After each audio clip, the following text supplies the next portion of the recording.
Now welcome to our first miscellaneous video. We're going to be doing a hitting tips video. It's a video that has been asked for on the channel. Now I want to first off just show you guys what type of player I am. I didn't hit World Series last season because everybody knows how frustrated I got with the fielding, that I just didn't want to play the game anymore. But in general, in ranked season so far, I'm hitting 400, got a 3.62 ERA. By no means am I a good player. By no means am I a great player. To me, I'm just a decent player that has gotten lucky. But we're going to go ahead and make a hitting tips video for you all. So if you're new here, end up enjoying today's content, make sure you go ahead and hit that like button.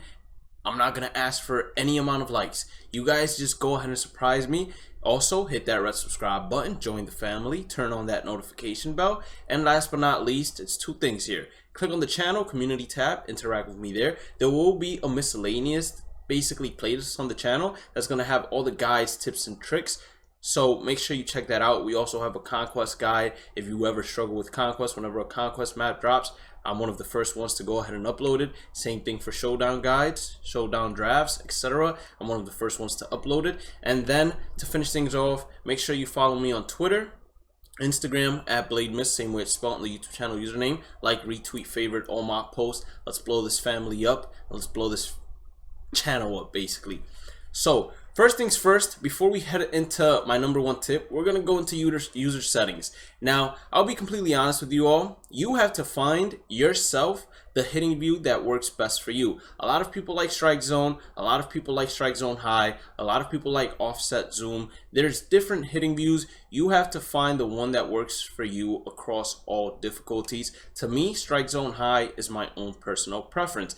Now, when it comes to what should you use for your PCI, once again, this is all up to you. You have to find what you're comfortable with. You have to find what transparency, what color, if you like having the center on, inner on, outer off, what you like fading away. All of that you get by experimenting. No one can tell you, hey, use this. This is the best settings and you will 100% improve as a hitter. It just doesn't work like that. You have to put the time in. And that's also the first thing that I have to tell you all when it comes to giving you guys hitting tips. There's no such thing as you're going to watch my video and you're going to become the best hitter in the game or improve your average by 50 points. It doesn't work like that. Now, if you're using a TV and you switch to a monitor, meaning you buy one off of Amazon, just look up gaming monitors and you can get like a BenQ for $150. That could greatly improve your average because of the response time, the latency decreases, and basically it's a much quicker user input response to the TV, so you won't be as late as you often would be playing on a TV.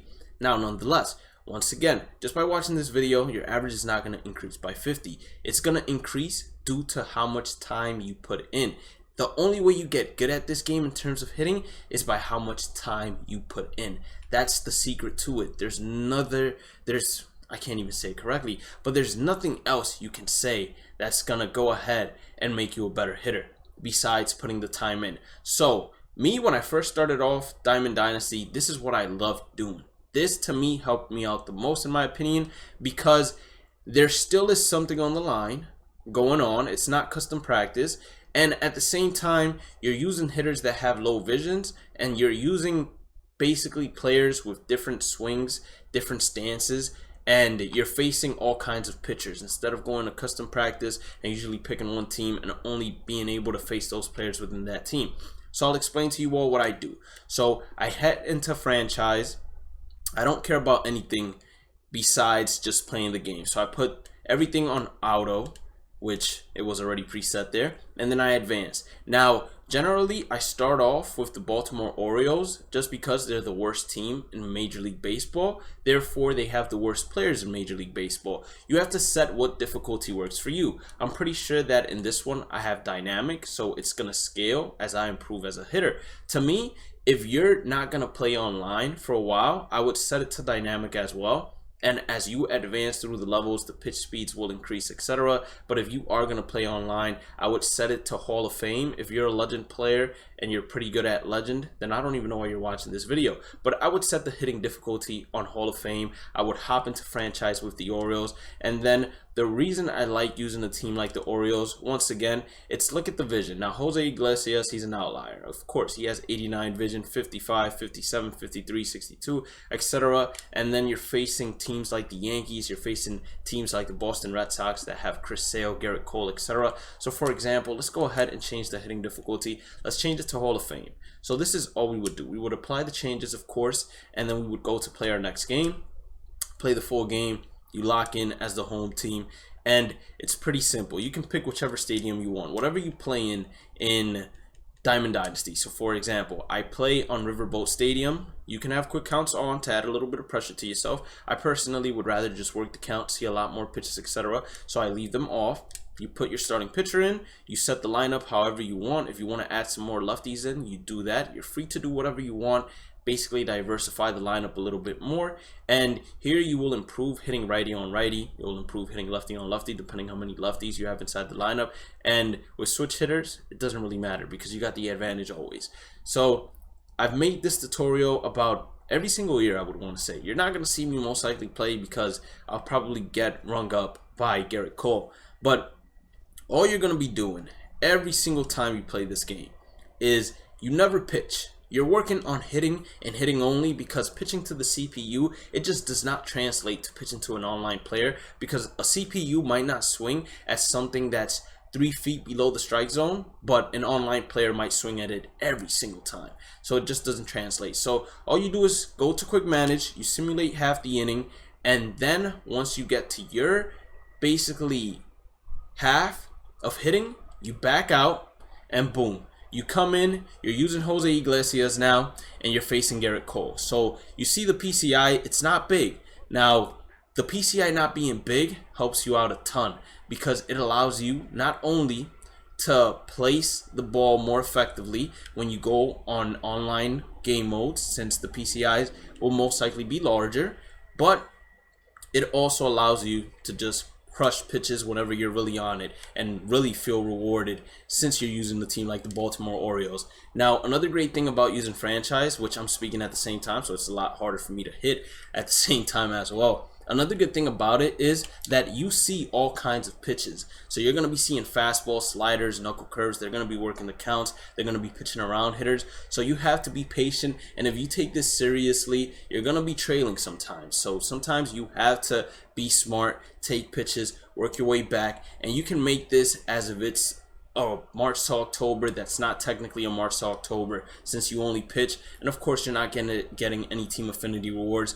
But to me, this is a great way to go ahead and just work on your hitting, work on your PCI placement, and see all kinds of pitches. And since you're playing on Hall of Fame pitch speeds, what this does for you is whenever you go back down to all-star pitch speeds, it's going to be much slower. Therefore, you have a lot more time to react and drive a pitch rather than the fastball just sneaking up past you. And then when you go on to Hall of Fame pitch speeds, it's going to be what you've been working on the entire time. So instead of, let's say, playing an event game, etc., you just come into your franchise, play it on Hall of Fame pitch speeds, and then head into Hall of Fame. And since you're facing Garrett Cole, who's throwing 95 plus, you're already caught up with the fastball, because you're going to have 9 halves of just hitting Garrett Cole, unless you're absolutely destroying him. If you're absolutely destroying him, then you're going to have probably 3 halves, and then you're going to face Zach Britton and all other sorts of bullpen arms. So we'll see here. We worked our way to a 3-0 count, so we're clearly still working on taking pitches and driving pitches within the strike zone, and we're still following the ball with the PCI. So this to me is the best way in the world for you to actually improve as a hitter. We worked our way to a full count, so let me lock in here and let me try to do some damage against Garrett Cole to start things off. So ball 4, you might have swung at that, but if you swing at it, it's all right, because you're playing franchise. This doesn't really affect you. But if you didn't, you're saying to yourself, okay, I'm working on my eye, I'm working on my discipline, I'm becoming a better hitter. You do this for 3 straight games to warm up, you head into Battle Royale, you head into ranked seasons, you're playing on All-Star difficulty, you might destroy it. You never know. But this, to me, is one of the most effective ways that you can become a better hitter. It takes a lot of time, of course, since you're most likely going to warm yourself up with a full game every single day. But I promise you, you will see results with of just doing this consistently, because you're going to be, as I said, training the PCI, using hitters with low vision. You don't have to use the Baltimore Orioles. You can use any of the teams that are at the bottom tier of the rankings, just because they have the worst major league players and therefore their vision will be absolutely atrocious. You set it on Hall of Fame and it will be a lot harder to place the PCI effectively, making you a better hitter for online games where the vision is a lot higher. Since you have more juiced up cards, you'll be basically torching the ball a lot more and taking a lot more pitches. It's going to work and help you become a better player overall. Will work to help you out in Showdown as well, 100%. But that's going to be it for today's video. If you did end up enjoying it, make sure you hit that like button and red subscribe button. Don't forget to follow me on all social medias at Blademiss, same way it's spelled on the YouTube channel username. Turn on that notification bell, click on the channel community tab, interact with me there. Have a blessed day and night. Stay positive, stay safe, stay blessed. Take care of yourself, your family, wash your hands, and if you're feeling sick, quarantine yourself or get yourself checked out. I'll catch you all on the next one. Peace out.